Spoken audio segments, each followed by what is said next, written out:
Would you ever dare to enter the ocean if you knew a massive predator might be lurking beneath the surface? Imagine a creature double the size of a T-Rex, with jaws strong enough to crush vehicles and capable of swallowing multiple people at once. This fearsome animal is the Megalodon shark, an ancient marine predator.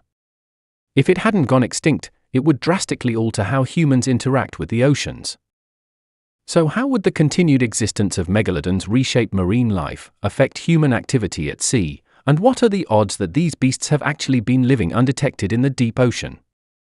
This is What If, and here's what the world might look like if the megalodon still swam our seas.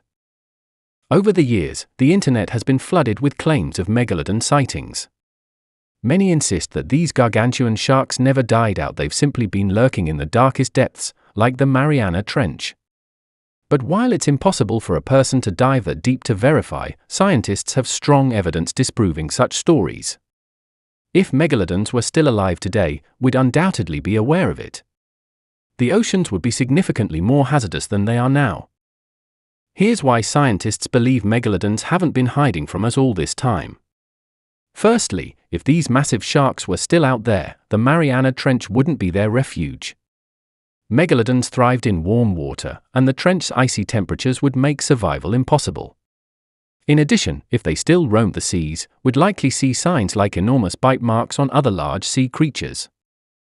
We'd also expect to discover at least one carcass or full skeleton by now, but none have ever turned up. The only remains we've found are their teeth, and lots of them. Why do we keep finding so many megalodon teeth? The answer lies in their biology. Unlike humans, who only grow teeth in early life stages, sharks continually replace theirs. Megalodons shed teeth roughly every 2 weeks throughout their lifespans.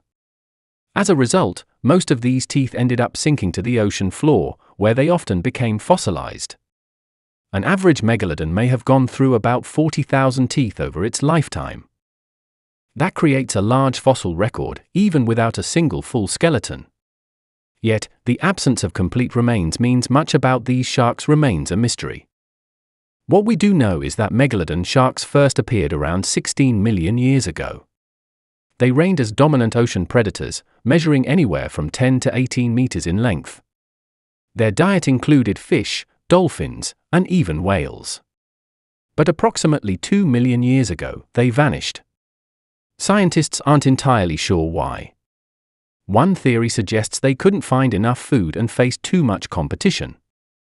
Another hypothesis proposes they couldn't adjust to colder ocean temperatures, especially as their prey migrated to cooler waters to avoid them. Regardless of the cause of their extinction, it's hard not to wonder how different the world's oceans would be if megalodons had endured. A single megalodon reportedly consumed around 1,100 kilograms of food per day. If they still existed today with such massive appetites, there likely wouldn't be enough large fish left in the sea for human fishing industries to survive. That's not all. We could also witness megalodons following fishing vessels and stealing their catches, much like some orcas do today. With global ocean temperatures now rising, these sharks would likely flourish once again, breeding more frequently and spreading across the seas. That would present major dangers to cargo shipping routes, cruise liners, and even coastal tourism. Since megalodons gave birth in warm, shallow waters, something as innocent as a beach swim could turn into a deadly encounter. What might the Earth look like if no species ever vanished? Maybe someday we'll be able to revive extinct animals and discover that future for ourselves. But that's a story for another time.